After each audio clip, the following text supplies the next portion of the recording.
আজ আপনাদের সামনে একটা সত্যি শেয়ার করি। JCX এর ফ্ল্যাট কেনার ডিসিশনটা one of the best decision of my life. JCX Developments. It's beyond class.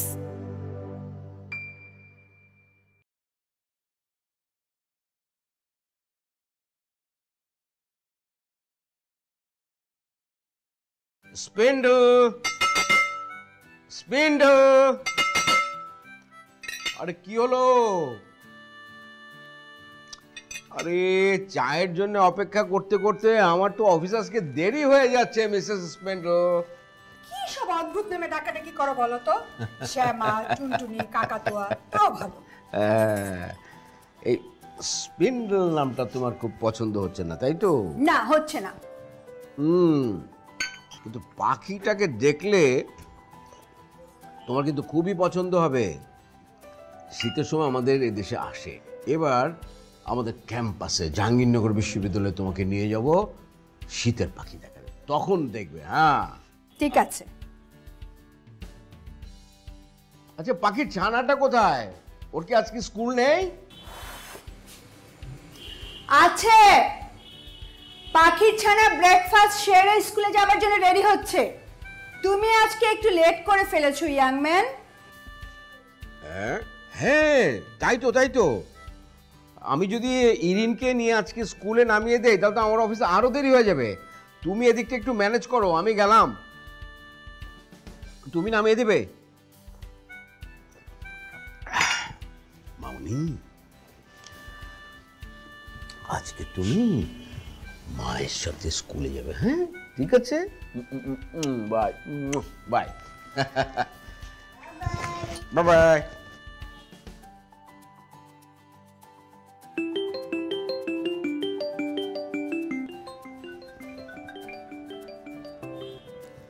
হ্যাঁ, হ্যালো। আপনি আমাকে স্যার বলছেন কেন? আমি, তুমি কে? কে ফোন দিয়েছে? নবনী।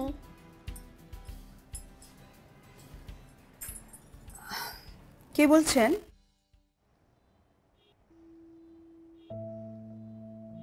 ও, আপনি ইমতিয়াজের অফিসে কাজ করেন?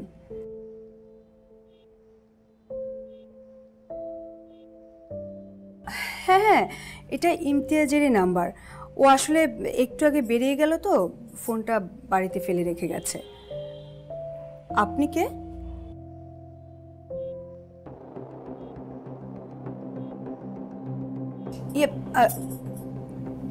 মা, এমনি চিনল? তোমার বাবা ভুল করে ফোনটা ফেলে রেখে গেছে।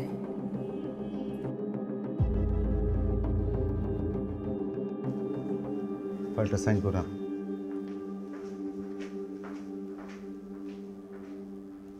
এত অল্পতে হতাশ হয়ে গেলে তো চলবে না।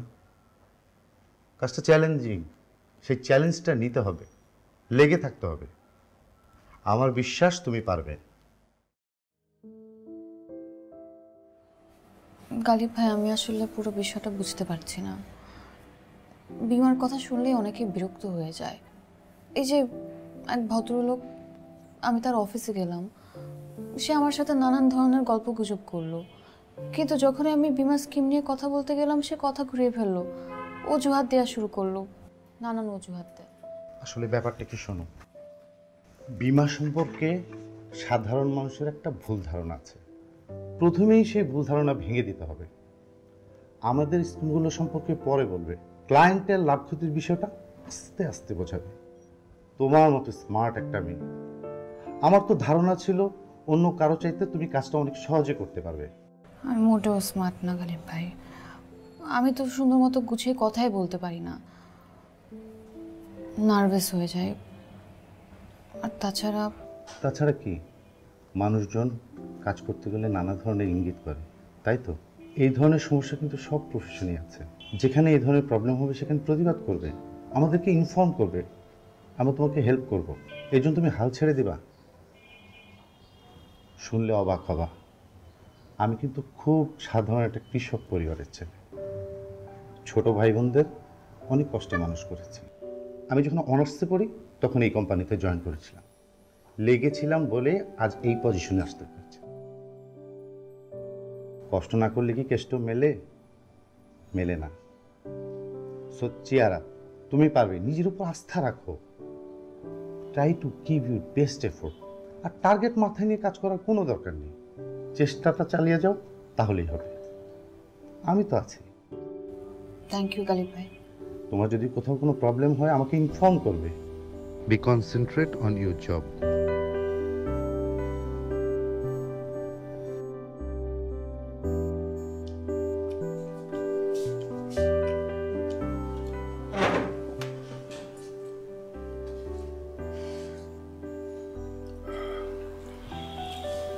বেলা বাজে 11টা।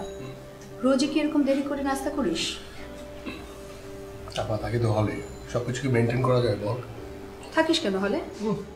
এই বাড়িতে তোর জন্য একটা ঘর পড়ে আছে, তারপরে হলে পড়ে থাকিস।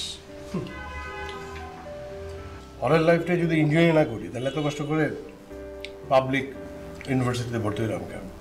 কি কষ্টটা হয়েছিল সিটটা অ্যারেঞ্জ করতে। আর এখানে আমি জানি যে আমার জন্য রুম আছে, কিন্তু একটু কম কম আসা ভালো। কম কম আসলে দরদটা থাকে, বেশি আসলে দেখবি কেচাকেচি শুরু। এখন বল, আমি তোর জন্য কি করতে পারি? রাখলি কেন? তোর দুলাভাইকে একটা মেয়ে ফোন করেছিল।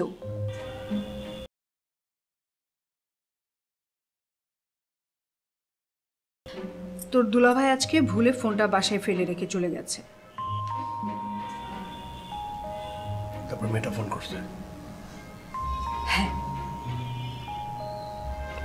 মেয়েটা কি বললো? মেয়েটা ফোন করলো, আমি রিসিভ করলাম, জিজ্ঞেস করলাম যে কাকে চায়। তোর দুলাভাইকে চাইছে। আমি জিজ্ঞেস করলাম যে কে, ফোনটা কেটে দিল। তোর ধারণা দুলাভাই এই বয়সে ওই মেয়েটার সাথে সম্পর্কে জড়াচ্ছে?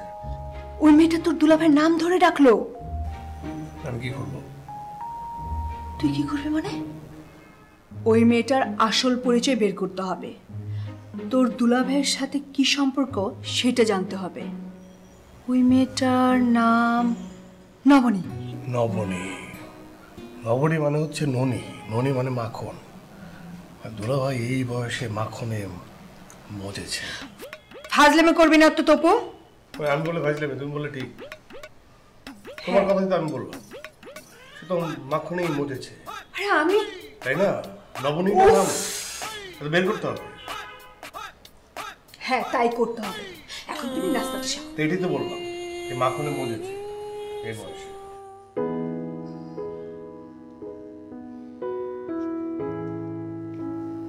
স্যার, আমি আসলে বেশ কিছুদিন ধরেই আপনাকে বিরক্ত করছি। স্যার, আপনি যদি স্কিমগুলোর ব্যাপারে একটু শুনতেন। শুনবো শুনবো শুনবো। আরে অত ব্যস্ত হবার তো কিছু নেই। তুমি কি নেবে, চা না কফি? না না স্যার, আমি চা কফি কিছুই নেব না। স্যার, আমি যেটা বলতে চাচ্ছিলাম, বীমা নিয়ে মানুষের কিন্তু ভুল ধারণা আছে। আপনি যদি উন্নত দেশের দিকে তাকান, আপনি দেখবেন জীবনের আনুষঙ্গিক প্রত্যেকটা বিষয় বীমা করে রাখে, এবং কিছু কিছু ক্ষেত্রে কিন্তু বীমা করে রাখাটা কম্পালসারিও। তোমাকে বরং আইসক্রিম দিতে বলি। তোমার কি ফ্লেভার পছন্দ? আমার যেমন স্ট্রবেরি।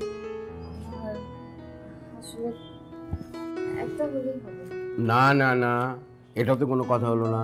একটা হলে হবে। এটার মানেটা কি? এক একজন মানুষের এক একটা পছন্দ। হ্যাঁ, এক একজনের রুচি আলাদা।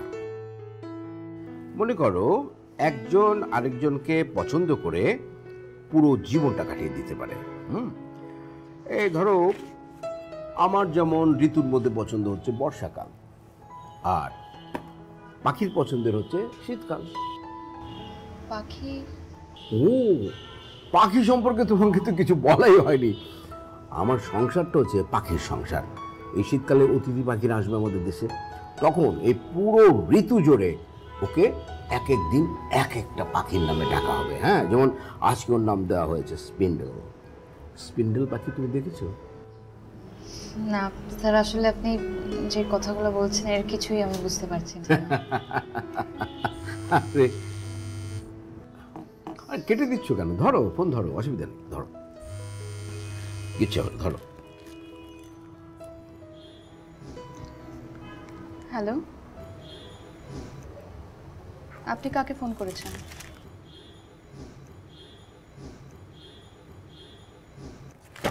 আপনি জানেন না আপনি কাকে ফোন করেছেন? শুধু শুধু মানুষকে ফোন করে বিরক্ত করবেন না। Anything wrong? না না না স্যার, ওই যে একটা আননোন নাম্বার, শুধু শুধু ফোন করে বিরক্ত। স্যার যেটা বলছিলাম, আপনি বলছিলেন। হ্যাঁ, তো পাখির কথা তো, মানে এক ধরো তো ফোনটা, ধরো তো তুমি। স্যার আননোন নাম্বার তো। তোমার ফোনটা আমাকে দাও। দাও। আপনাকে কিচ্ছু হবে না, তুমি দাও না, আমাকে দাও। বিরক্ত করছে তো, দাও। এই এই ছেলে, এই অকারণে তুমি মেয়েদেরকে বিরক্ত করো কেন? হ্যাঁ হ্যাঁ, বাবা মা তোমাকে কোনো কিছু শেখায়নি? হ্যাঁ, এটা কি, এটা কোন ধরনের ভদ্রতা? হ্যাঁ, বেয়াদব ছেলে কোথাকার। তুমি একটা উল্লুক, একটা পাঠা, একটা গাধা, একটা ছাগল, তুমি একটা ভেড়া। এটা কি? আর যদি কখনো তুমি এরকম অকারণে বিরক্ত করো, আমি কিন্তু একদম অত্যন্ত কঠোরভাবে তোমার সঙ্গে আমি কথা বলতে বাধ্য। আমি বলে দিলাম তোমাকে, আর কখনো তুমি ফোন করবে না, ঠিক আছে? হ্যাঁ, রাখো ফোন, রাখো। হ্যাঁ দিলাম, আচ্ছা করে বুকে দিলাম, আর কখনো তোমাকে ফোন করবে না। হ্যাঁ, স্যার এগুলো আপনার বকা? আরো কঠিন কিছু বলা উচিত ছিল নাকি? না না ঠিক আছে একদম। এখন তুমি একেবারে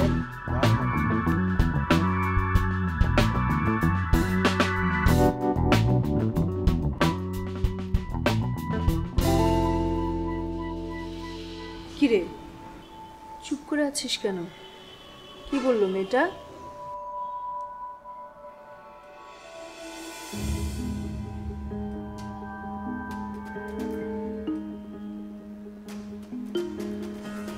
ফোন করলাম ওই মেয়ের মোবাইলে, ফোনটা ধরলো দুলাভাই। মানে মানে ফোনটা মেয়ে ধরে নাই, মেয়ের মোবাইলে ফোন করছি, ফোন ধরছে দুলাভাই। তোর দুলাভাই? তোর দুলাভাই মেয়ের সঙ্গে কি করছিল? বুঝো না কি করছে?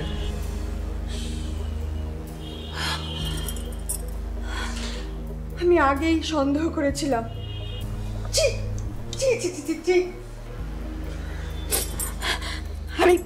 আমি এক্ষুনি তোর দুলাভাইয়ের অফিসে যাব, যে ওই মেয়েটাকে ধরবো। ঠান্ডা করো মাথা, মাথা ঠান্ডা করো। কোন কিন্তু এসব বিষয়ে আপা, তুই যদি মাথা গরম করিস, এতে হিতে বিপরীত হতে পারে, আমি তোরে বলে দিচ্ছি। তুই মাথা গরম করে ওখানে যাবি, সিন ক্রিয়েট হবে, মানে এমন কোনো কিছু করা যাবে না যে তোকে দেখে মানুষ হাসাহাসি করে। তখন এই রহস্যের গল্পটা সরস গল্প হয়ে যাবে। জানিস না দুলাভাই,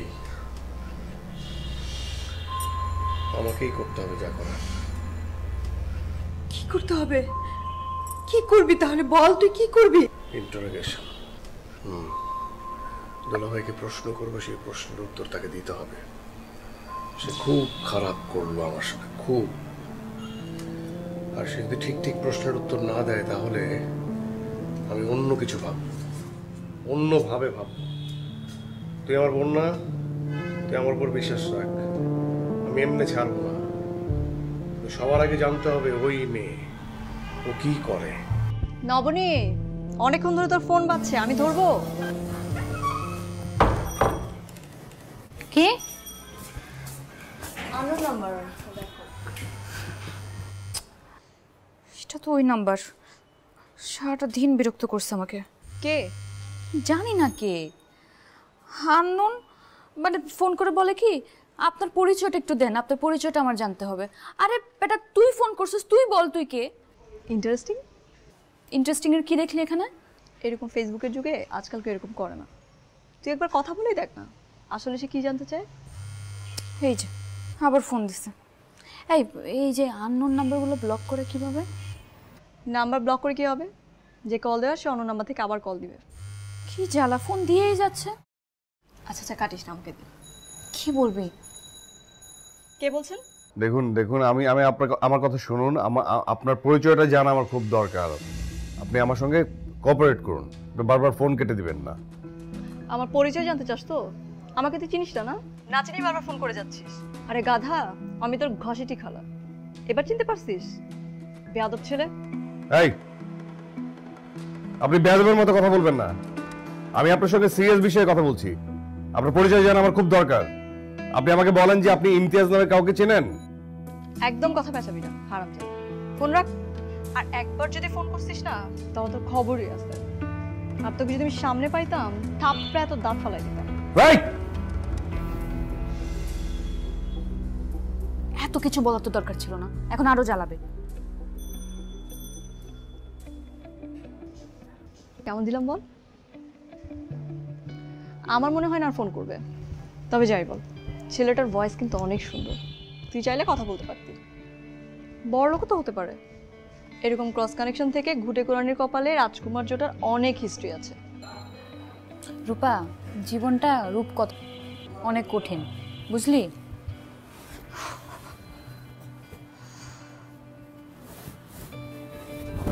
সারাদিন অনেক ছোটাছুটি করছি আর অনেক ঝামেলা পোহাইছি, এবার ঘুমাবো।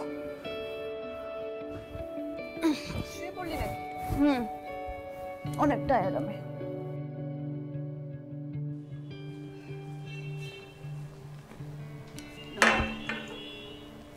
নাস্তা তো একসঙ্গে খেতে পারলাম না, তপু উঠুক, চাটাও তো একসাথে খাই। দরকার হলে তুমি আবার খাবে, এখন খাও তো। মা আমি চা খাবো। না, তুমি চা খাবে না। ছোট মানুষ, এটা খেতে চাইছে, দাও না, এটা খেতে দাও না। না, এই ছোট বয়সে চা খাওয়ার অভ্যেস আমি করবো না। হ্যাপি ফ্রাইডে দুলাভাই। Good Friday. হ্যাঁ, এখন তাহলে তোমার ওঠার সময় হলো তবু। এখন সময় হলো মানে 9টা বাজে, তাই না? এত সকালে ঘুম থেকে উঠে কি করবো? কি করবি না? কি করবো? তোর দুলাভাইকে কি জিজ্ঞেস করবি? কি হলো? কি বলিস এত ফুসুর ফাসুর করে? এখানে এসে বল। না কিছু না দুলাভাই। দুলাভাই আমার দিকে তাকান তো একটু। কেন, কি না সুন্দর লাগছে তো তোকে? কি কি হয়েছে? কি হাই, ওই মেয়েটার কথা জিজ্ঞেস কর। আপা আমি প্রশ্ন করছি, আমাকে প্রশ্ন করতে দে। কোন মেয়ে, কার কথা বলছে? দুলাভাই নবনী, মানে নবনীকে যদি কেউ ফোন দেয়, সেই ফোনটা আপনি আবার রিসিভ করে কথা বলেন। আরে আমি ফোন রিসিভ করতে যাব কেন? তপু ফোন করেছিল ওই মেয়ের মোবাইলে, তপুকে তুমি যা তা বলে গালিগালাজ করেছো। আরে এই খবরদার বলবে না যে তপু তোমাকে চিনতে পারেনি। তপু কিন্তু তোমার গলা চিনতে ভুল করবে না। আরে আমার কথাটা শোনো। আচ্ছা দুলাভাই, আমরা দুজন মিলে শুনছি, আপনি বলেন কি বলার আছে আপনার, বলেন, আমি চুপ করে শুনতেছি, বলেন। ওই মেয়েটা একটা ইন্স্যুরেন্স কোম্পানিতে কাজ করে। হ্যাঁ, তো আমার কাছে ও আসে একটা লাইফ ইন্স্যুরেন্সের পলিসি খুলবার জন্যে। তো অফিসে আসে, 2-1 দিন বাদেই আসে। আগে বলো তুমি কেন ওই মেয়ের ফোন রিসিভ করেছো? আরে মানে ওই মেয়েটা তখন আমার সামনে ছিল। ও বলল যে কি একটা ছেলে নাকি ওকে অকারণে আজে বাজে কথা বলে বিরক্ত করে সবসময়। তো আমি বললাম যে দেখি ফোনটা দেখি। তো ওই ছেলেটা যে আমার এই মহামান্য শালক তপু খান ছিল, সেটা তো আর আমি তখন বুঝতে পারিনি। না তপু, আমি কিন্তু ওর কথা একদম বিশ্বাস করছি না। ঠিক আছে। আরে এখানে বিশ্বাস অবিশ্বাসের কি আছে? দেখতো তপু, দেখতো, দেখ। না না ঠিক আছে দুলাভাই, সব ঠিক আছে। একটা মেয়ে যে আপনার অফিসে এসে বসে থাকে বিমা করানোর জন্য, যাকে আপনি চেনেন না ওইভাবে, সেই মেয়ে আবার আপনার কাছে কমপ্লেন দিয়েছে একটা ছেলে তাকে জ্বালায়, সেজন্য তার ফোন আপনি রিসিভ করে সেই ছেলেটাকে গালিগালাজ করেছেন কাকতালীয়ভাবে, সেটাই আমি। ঠিক আছে, সবই বুঝতে পারছি। আপনি বুঝতে পারছিস তো? না তাহলে দুলাভাই একটা কাজ করেন, আপনি ওই মেয়েটাকে ফোন দেন, ফোন দিয়ে বলেন যে আপনি তার কাছে বিমা করাতে চান, তাকে বাসায় আসতে বলেন। বাসায় আসতে বলার দরকারটা কি? না দরকার আছে দুলাভাই, মানে আপনি যা যা বললেন সব যদি সত্যিও হয়, তারপরও ওই মেয়েটার সাথে আমার একটা বোঝাপড়া আছে, মানে ওকে আমি বোঝাবো। তোর এখানে বোঝার পর কি আছে? আমি তো না, যাতে আপনাকে আর বিমা নিয়ে বিরক্ত না করে। আপনি তো বললেন যে বিমা নিয়ে বিরক্ত না। এই শোনো, ও কি বুঝাবে কি বুঝাবে না সেটা ওর ব্যাপার। আমি বলছি তুমি ওই মেয়েকে ফোন করে আসতে বলো, এক্ষুনি ফোন করো। কি আসছে তুই? দুলাভাই, সংসারে তো ঝামেলা হচ্ছে। আরে সংসারটা কার, আমার নাকি তোর? না আপনারই সংসার, আপনার আর আমার বোন। হ্যাঁ, আপনি এখন বোঝেন যে ওই মেয়েটার প্রায়োরিটি আপনার কাছে বেশি না আমার বোনের। আচ্ছা এখানে প্রায়োরিটির প্রশ্ন আসছে কেন? হ্যাঁ সেজন্য তো বললেন যে ফোন দেন, ফোন দিতে এত সমস্যা কোথায়? ভয় পাচ্ছেন কেন? তবু কি বোঝাবে কি বোঝাবে না সেটা তোর ব্যাপার। আমি বলছি তুমি ওই মেয়েকে ফোন করো, এক্ষুনি ফোন করো, আসতে পারো? আরে কি আশ্চর্য, মানে ভাই বোন মিলে এখন মোটামুটি আমাকে একটা চাপের মধ্যে ফেলে দিল সকাল সকাল। তুমি ফোন করো, আমি বলছি তুমি ফোন করতে, ফোন করো। হ্যাঁ ফোন করো।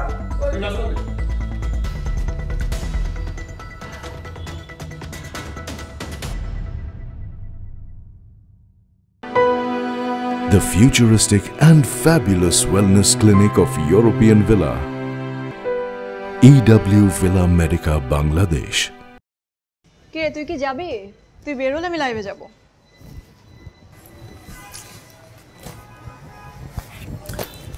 তো এইভাবে একজনের বাসায় যাওয়া কি ঠিক হবে? কেন?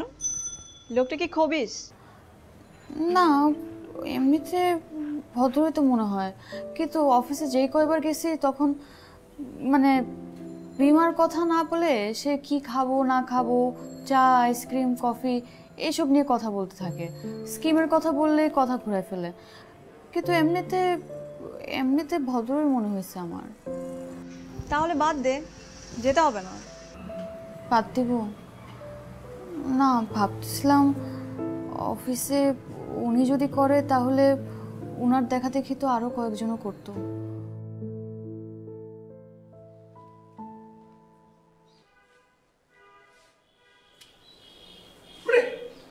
কি হচ্ছে নাকি আমি কিছুই বুঝতে পারছি না। মনে হচ্ছে যে তোমাদের আচরণ দেখে যে এখনই এখানে একটা বড় ধরনের সন্ত্রাসী ধরা পড়বে। আরে কি রে ভাই, এই বিশ্বাস আস্থা নিয়ে তুমি আমার সাথে এতদিন ধরে সংসার করছো? অবাক অবাক করো। আগে আসুন, তারপর দেখা যাবে কোনটা সত্য।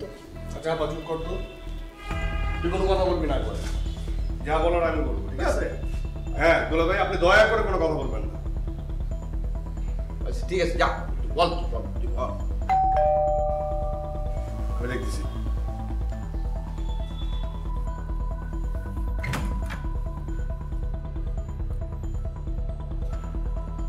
আপনি নবনী? জি। আসুন, ভিতরে আসুন।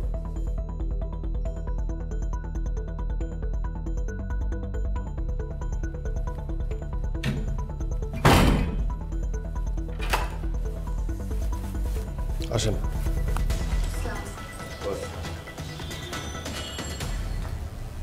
এই ভদ্রলোককে আপনি চেনেন? জি। এই ভদ্রলোকের সাথে আপনার সম্পর্ক কি? কি বোঝেন নাই? এই ভদ্রলোকের সাথে আপনার সম্পর্ক কি? প্রতিদিন ফোন দেন, অফিসে যান, কেন যান?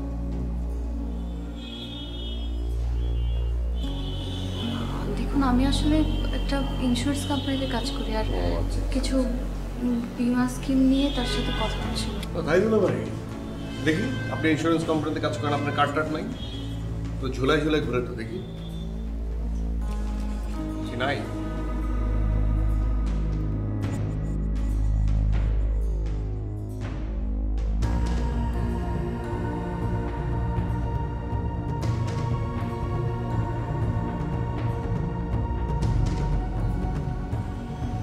বানানো যায়। যাকে এটা প্রসঙ্গ না, প্রসঙ্গে আসে। বিষয়টা হচ্ছে যে আপনি আজকের পর থেকে আমার দুলাভাইয়ের সঙ্গে ফোনে কথা বলবেন না, তাকে আর ফোন দিবেন না, নিজের থেকে তার অফিসে গিয়ে বসে থাকবেন। মনে থাকবে? হ্যাঁ, আর এই যে আপনার কথাবার্তা আচরণ এমন কেন? আপনার কথাবার্তা আচরণ কিন্তু আপনার পরিবারের কথা বলে দেয় যে আপনার পরিবারটা কেন। আরে তো ওইসব কি? কি হচ্ছে সব?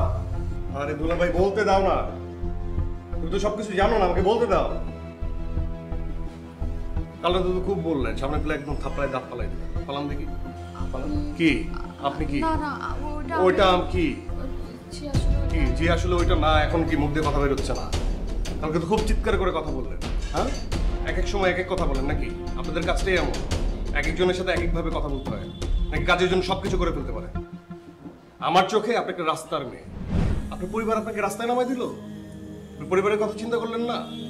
হ্যাঁ, জানেন আপনি রাস্তার মেয়ে? ও মা, তুমি অভিনয়ও জানেন, অভিনয় করতেছেন কেন? এসব অভিনয় করে লাভ নাই। একটা কথা বলি, সেটা হচ্ছে আজকের পর থেকে দুলা ভাইয়ের সাথে কোনো যোগাযোগ রাখবেন না, আর নিজের থেকে কখনোই তার অফিসে যাবেন না, মনে থাকবে? এই তো বই, এই সমস্ত কি হচ্ছে? কি বলছো এগুলো? কি বলছিস? এই নবনী আসো তো। কি ভাববে মেয়েটা? কি ভাববে দুলা ভাই? আপনি জানেন সবকিছু? আপনি জানেন না সবকিছু? আপনি তো সরল, আপনি বোঝেন না। খুব চালু মেয়ে, খুব চালু। এখানে প্রিটেন্ড করতেছে সে। তার যে আচরণ, কালকে যখন আমি ফোনে কথা বলছি, ও মা কি ভাষা! এটা হচ্ছে চালু মা, এটা জাল বুনে। সে জালে ফাঁসতেছেন আপনি। কি বলে এই সমস্ত? আমি তোর কাছ থেকে এগুলো আশা করি নাই। কি মাথায় কিছু আছে নাকি? আমি আশ্চর্য কাদের সাথে কি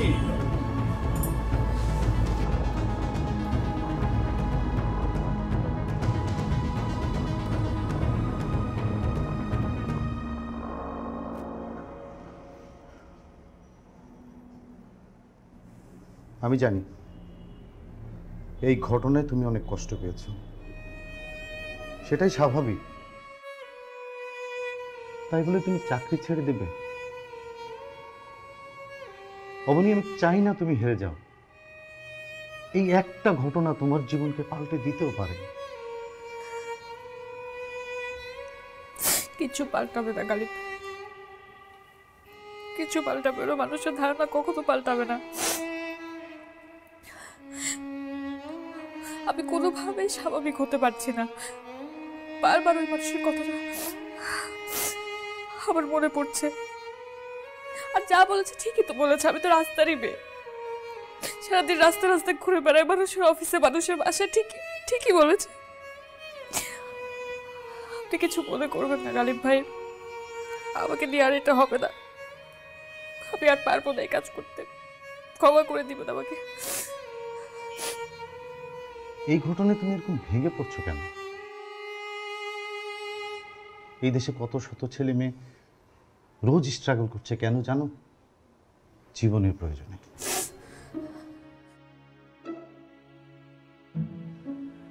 এই ঘটনাকে তুমি যদি তোমার জেদ হিসেবে নিতে পারো, চ্যালেঞ্জ হিসেবে নিতে পারো, তাহলে এটা তোমার জীবনে একটা মোটিভেশন হতেও পারে।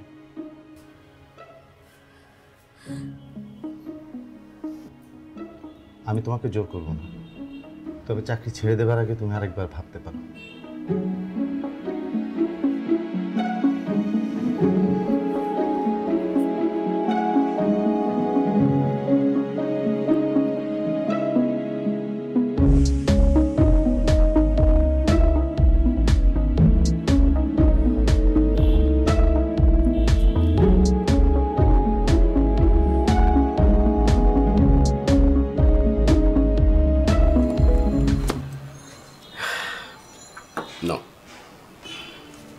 হ্যাপি?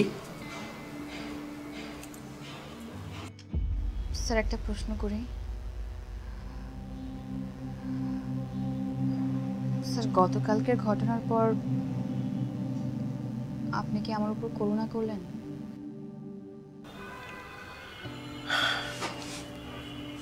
না, বিষয়টা ঠিক ওরকম না। তুমি তো একদিন আমাকে কথায় কথায় বলেছিলে যে মানুষের জীবনে কোনো নিশ্চয়তা নেই, আর একটা বীমা করিয়ে রাখলে ক্ষতি কি? ভালোই তো।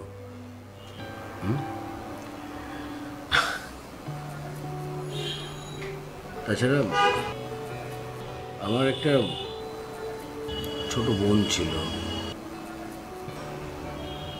ওর বয়স যখন 7 বছর তখনও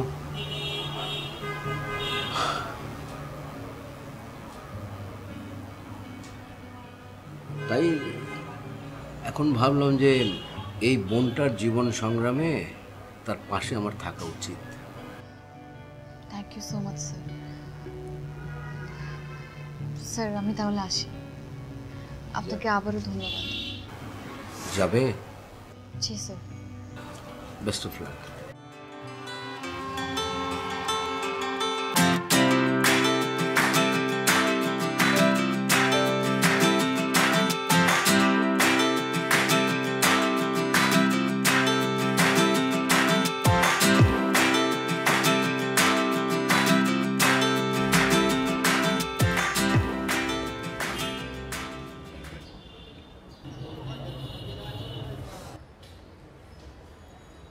আপনি আবার দুলাভাইয়ের অফিসে?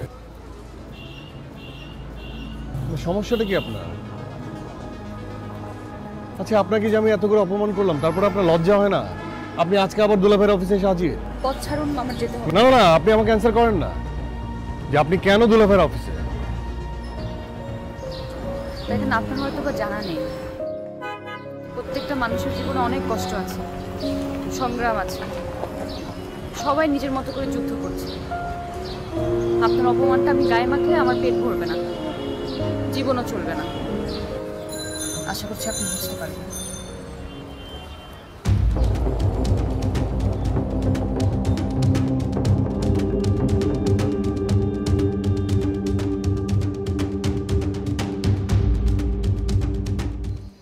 স্যার আসতে পারি? এসো এসো। Thank you sir. স্যার আমার কাছে একটা লিস্ট আছে। এগুলো হচ্ছে ইমতিয়াজ স্যারের অফিসের বেশ কিছু স্টাফ আমাদের একটা স্কিমে ইন্টারেস্টেড আছেন।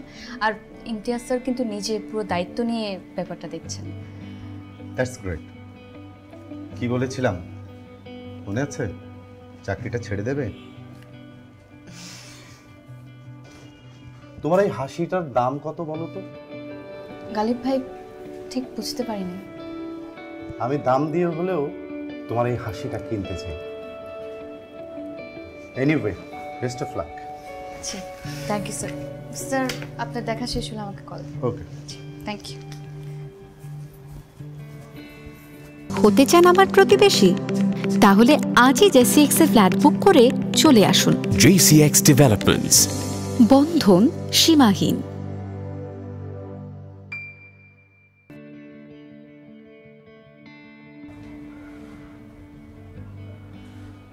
মামা, ও মামা, মামা, মামা। হ্যাঁ বল, শুনছি বল। না, তুমি শুনছো না, তুমি জানি কি ভাবছি। আচ্ছা ঠিক আছে, ভাবছিলাম, এখন শুনছি, এখন বল। রবীন্দ্রনাথ কোনোদিন স্কুল যায়নি, এটা কি সত্যি? কে? রবীন্দ্রনাথ। রবীন্দ্রনাথ, এই নাম কোথায় শুনলি? না, রবীন্দ্রনাথ উনি তো ছিলেন জমিদার, এই জন্য সে কখনো স্কুলে যায়নি। স্কুল তার বাড়িতে চলে আসছিল। এটা কিভাবে হয়? এটা হয়, হ্যাঁ। কিরে, শুধু আঁকা আঁকি আর মামার সাথে গল্প করলেই হবে? লেখাপড়া করতে হবে না? মা পড়তে বলেছে তো, তোমার কি আর কোনো কথা নেই? না, কথা নেই। যাও গিয়ে পড়তে বসো, আমি আসছি। যাও।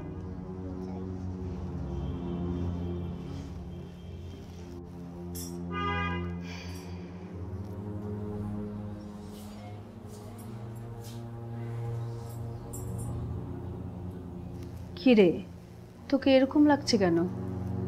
একটু অ্যাবসেন্ট মনে হচ্ছে। না মানে ওই মেয়েটার সাথে দেখা হয়েছিল। কে, নবনী? দুলাভাইয়ের অফিসের সামনে।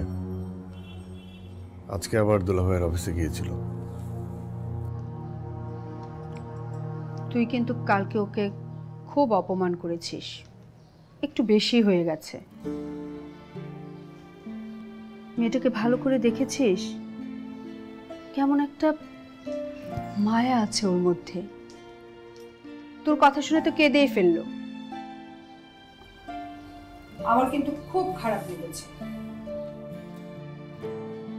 যাই বলিস, আমাদের এরকম করাটা একেবারেই ঠিক হয়নি। কি আশ্চর্য ব্যাপার, তুই বললি, এখন আবার তোরই খারাপ লাগছে। উচিত হয়নি করা। আমি জানি যে করা উচিত হয়নি, শুধু শুধু একটা মেয়েকে অপমান।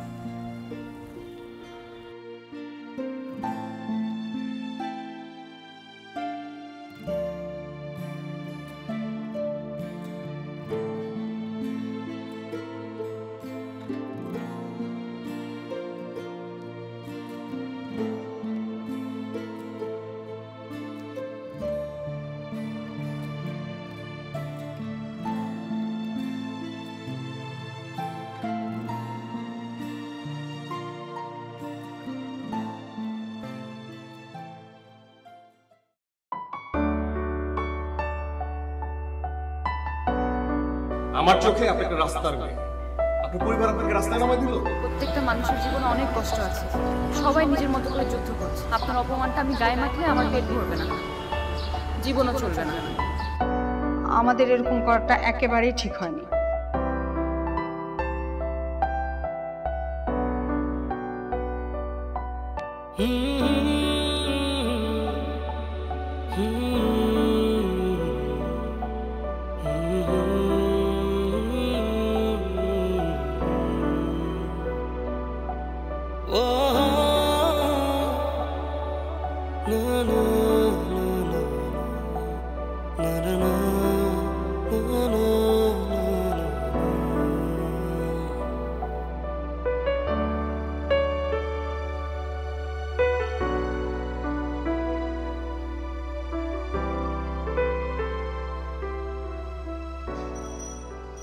নবনী, বল। তুই আজকাল তো কম কথাবার্তা বলিস কেন? সারাদিন তো কি ভাবিস বলতো? আব্বা আমার কথা ভাবে, ছোটবেলার কথা ভাবে। আজকে আম্মা ফোন করে বললো আব্বার শরীর নাকি খুব খারাপ।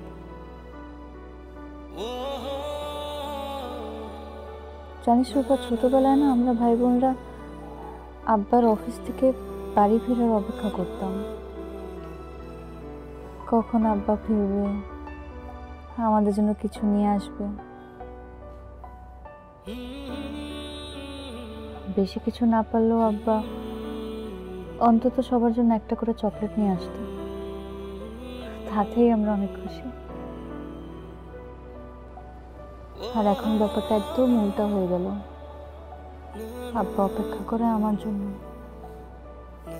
কখন একটু টাকা পাঠাবো বাড়িতে, কখন ছুটি নিয়ে নিজে বাড়িতে যাব। জানিস তো, আব্বা আমার জন্য আমি সব করতে রাজি।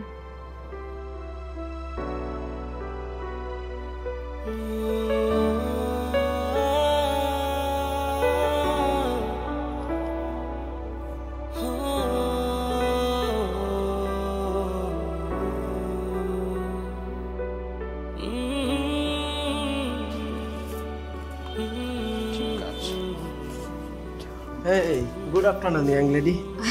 আচ্ছা শোনো, আমি অনেক দিন ধরে ভাবছিলাম আমাদের অফিসে যত মেয়েরা আছে তাদের সবাইকে একদিন কফি খাওয়াবো। এই ব্যাপারে তোমার সাথে একটা মিটিং করা দরকার। মানে কফি খেতে যাব এই জন্য মিটিং, নাকি মিটিং করতে করতে কফি খাওয়া? আমি আসলে বুঝতে পারি। আরে না না, আপাতত একটা মিটিং হলেই চলবে। সবার স্কেজুয়ালের ব্যাপার আছে, ভেন্যু ঠিক করার বিষয় আছে, টাইম ফিক্স করার ব্যাপার আছে। এই ব্যাপারে তো আসলে মিটিংয়ের পর মিটিং, মিটিংয়ের পর মিটিং করতে হবে। আরে বুঝতে পারছো না, আসলে আশরাফ ভাই কফি খাওয়ার বাহানায় মেয়েদের সঙ্গ চাচ্ছে। কি আমার মনের কথা তো তুমি এভাবে বলতে পারো না, এভাবে হাটে হাড়ি ভাঙলে তো হবে না।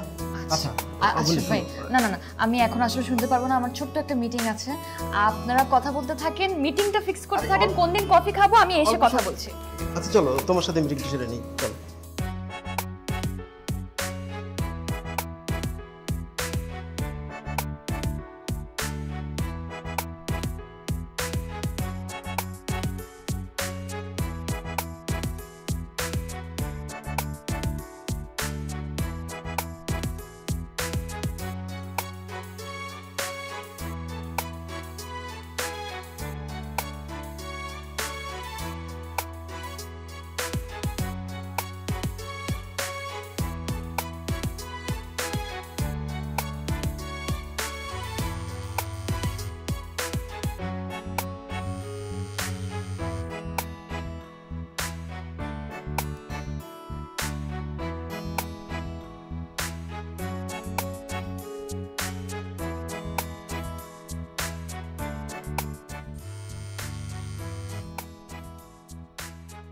কি রে, ফোন বাজতেছে, ফোনটা ধরছিস না কেন?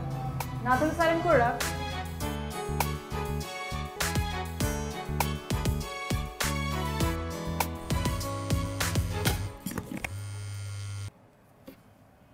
হ্যালো, কি কারণে ফোন করেছেন আপনি আমাকে? ওই দিন অপমান করে মন ভরে নাই?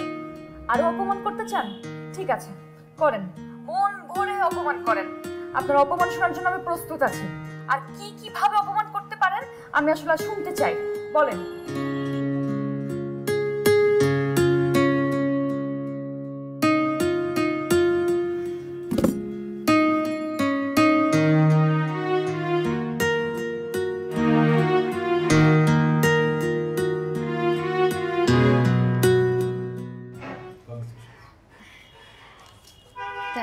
Sir thank you. Nabani, sir আপনাকে খুঁজছিলাম। প্রমোশন লেটার পেয়েছো? হ্যাঁ হ্যাঁ, congratulation. Thank you so much sir. Sir আপনাকে ছাড়া কিন্তু এটা একদম পসিবল হতো না। আচ্ছা, আমি গালিব স্যারের সাথে একটু কথা বলে আসি, হ্যাঁ, তারপর তোমাকে নিয়ে কফি খেতে যাবো। ওকে, ঠিক আছে স্যার, থ্যাংক ইউ। স্যার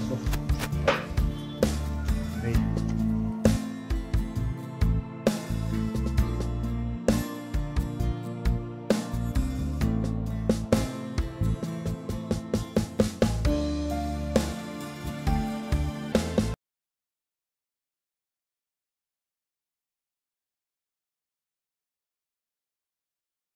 পরিশ্রম, চেষ্টা এবং কাজের প্রতি নিষ্ঠা একজন মানুষকে যে কোনো সময় সাফল্য নিয়ে দিতে পারে।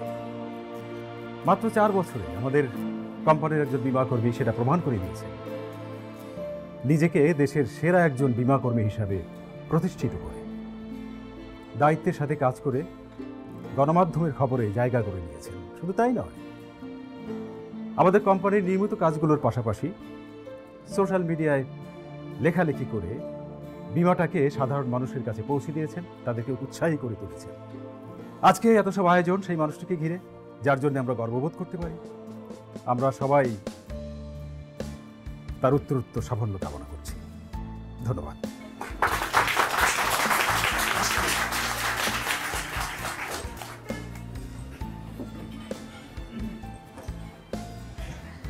অনুষ্ঠানের এ পর্যায়ে মঞ্চে আমন্ত্রণ জানাচ্ছি বছরের সেরা বীমাকর্মী ইরশাদ শারমিন নবনীকে। আমরা তার কাছ থেকে তার সাফল্যের পিছনের গল্পটা শুনতে চাই।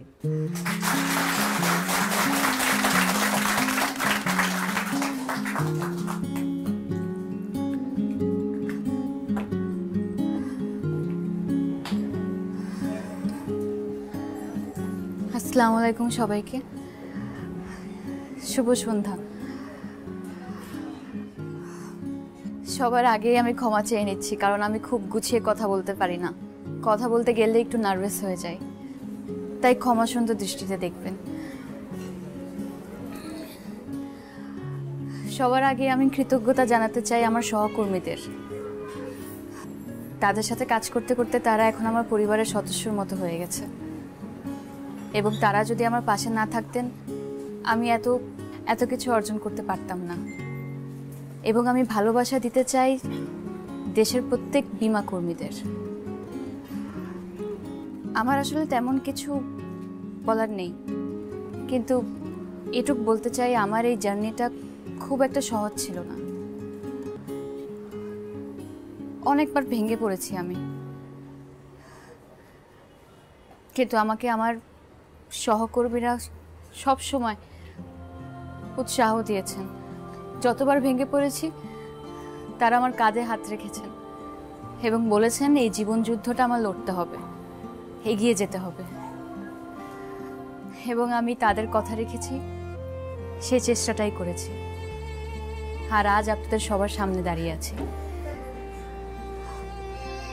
আজকে যেহেতু আপনারা সবাই এখানে আছেন এবং সুযোগটাও আছে, আমি আমার পরিবার নিয়ে একটু বলতে চাই।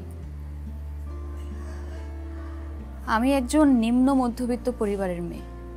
দরিদ্র হলেও আমার আব্বা স্বপ্ন দেখতে জানতেন। সে খুব কষ্ট করে আমাদেরকে পড়ালেখা করিয়েছেন, স্বপ্ন দেখতে শিখিয়েছেন এবং যুদ্ধ করতেও শিখিয়েছেন। জীবন যুদ্ধে যোগ দিতে যেদিন আমি মফস্বল শহর ছেড়ে ঢাকায় আসি, সেদিন আমার বাবা আমার মাথায় হাত রেখে একটা কথাই বলেছিলেন, যে যুদ্ধ করতে যাচ্ছিস মা, তোকে জিততেই হবে। আজ বাবা নেই এবং তার কথা আবার খুব মনে পড়ছে।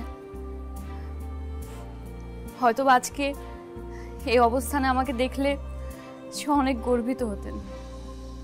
আমার আর বেশি কিছু বলার নেই, কিন্তু শেষ করার আগে আমি শুধু একটা কথাই বলবো, আমরা যেন কাউকে কিংবা কোনো কাজকে নিরুৎসাহিত না করি,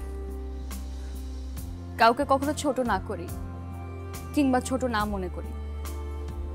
কাজের প্রতি উৎসাহটাই একটা সফল প্রজন্ম গড়ে দিতে পারে। আপনাদের সবাইকে অনেক ধন্যবাদ। আপনারা সবাই আমার জন্য অনেক অনেক দোয়া করবেন। ধন্যবাদ।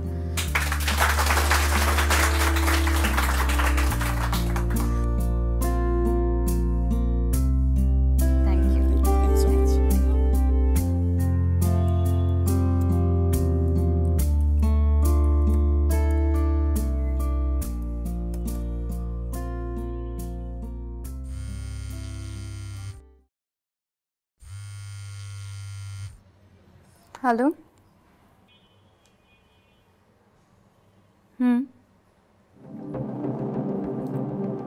কি বলছেন? আমাকে অ্যাড্রেস পাঠান, আমি এখনই আসছি। হ্যাঁ, অ্যাড্রেসটা টেক্সট করে দেন।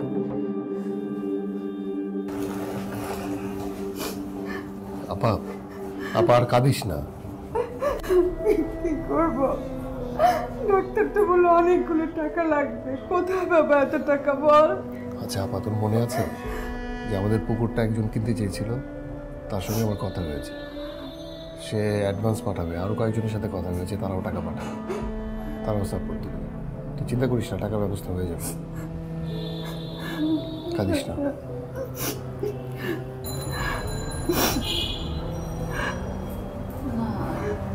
আসলে ওই ইমতিয়াজের অফিস থেকে একজন ফোন করে জানালো। ইমতিয়াজ স্যার এখন কেমন আছে? ইমার্জেন্সি ট্রিটমেন্ট করাতে হবে, টাকা লাগবে। আপা অন্তত টাকা নিয়ে আপনি চিন্তা করেন না। আমি আস্তে আস্তেই ওই যে আমার অফিসে ফোন করে ক্যাশলেস ইন্স্যুরেন্সটা অ্যাক্টিভ করে দিতে বলেছি, টাকার ব্যবস্থা হয়ে যাবে। আপনি টাকা নিয়ে টেনশন করবেন না।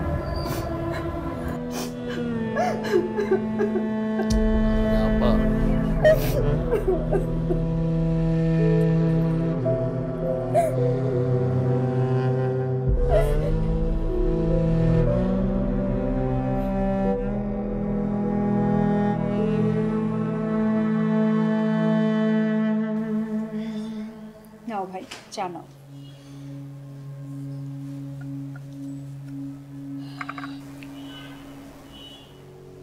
তোমাকে কি বলে যে ধন্যবাদ দিব? তুমি যদি তখন তোমার ভাইকে বীমা করার জন্য না বলতে, তাহলে আপনি এভাবে ভেঙে পড়বেন না তো। আপনাকে শক্ত থাকতে হবে, অন্তত ইরিনের জন্য। আর আমাকে ধন্যবাদ দেওয়ার কিছু নেই, এটা আমাদের দায়িত্ব। আবার আপনার ভাই না উনি উনি উনি কি করেন? ও কিছু করছে না এখন, 2-3 বছর হলো মাস্টার্স শেষ করেছে, চাকরির চেষ্টা করছে। এই যে বেরিয়ে গেল একটা ইন্টারভিউ দেওয়ার জন্য, কিন্তু চাকরি হচ্ছে না তো।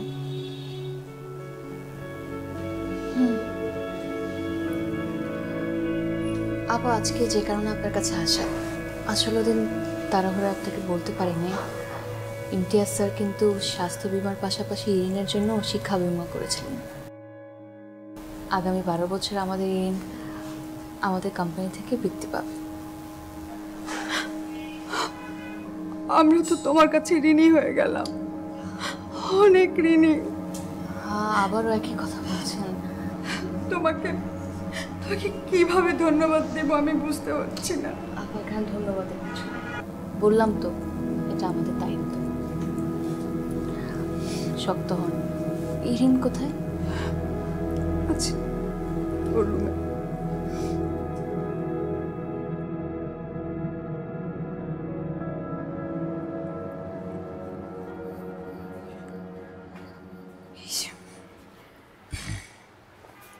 এই ফাইলটা আপনাদের এবং সব কাগজপত্রের মধ্যে আছে। আশা করছি আর কোনো প্রবলেম হবে না।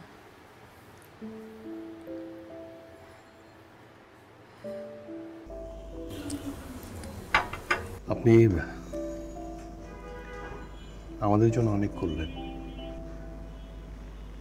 সরি, আপনার সঙ্গে অনেক খারাপ ব্যবহার করেছি। আচ্ছা, আপনি কি প্রতিবার আমার সাথে দেখা হলে সরি বলবেন? সামনে কিন্তু অনেকবার দেখা হবে, প্রতিবারই বলবেন? আমি কি করব বলেন, আপনাকে দেখলে আমার সরি বলতে ইচ্ছা করে। সত্যিই তো খারাপ ব্যবহার করেছিলাম। আমি ভুলে গেছি। ভুলে গেছেন? তবে একটা ঘটনা বলি আপনাকে। বলুন। আপনার ওই দিনের অপমানটা আমার জীবনে খুব দরকার ছিল। আপনি আমাকে যখন অপমান করলেন, ওই দিন আমি ভেবেছিলাম আমি আসলে চাকরিটা ছেড়ে দিই। আপনার কথাগুলো আমি বিশ্বাস করতে শুরু করছিলাম, কিন্তু ওই চাকরিটা ছাড়ি নাই।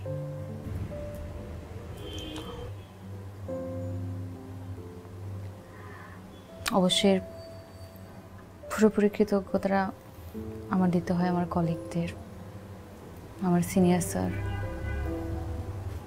আর অবশ্যই ইমতিয়াজ স্যার।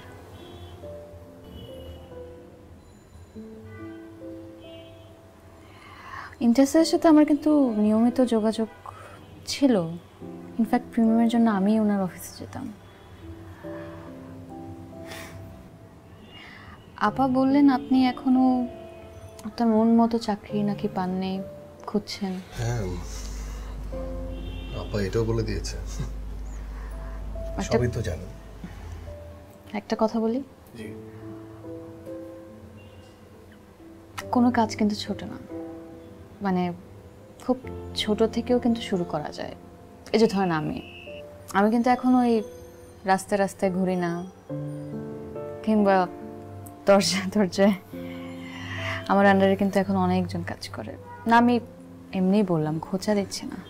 না না দিন, এটাই আমি মানে এটা আমার প্রাপ্য।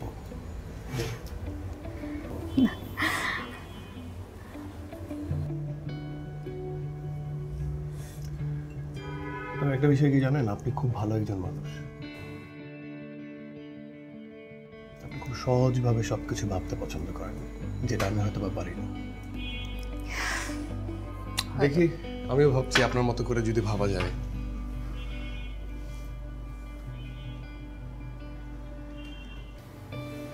এটা কার ছবি? ও এটা এখানে, এটা আসলে পাত্র, বাবা মায়ের পছন্দ। তারা চান আমি বিয়ে করে ফেলি, কিন্তু একটা প্রবলেম, উনি ইউএসএ থাকেন।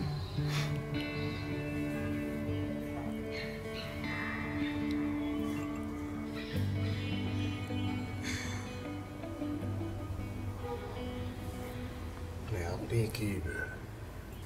জানি না এখনো, দেখা যাক না কি হয়।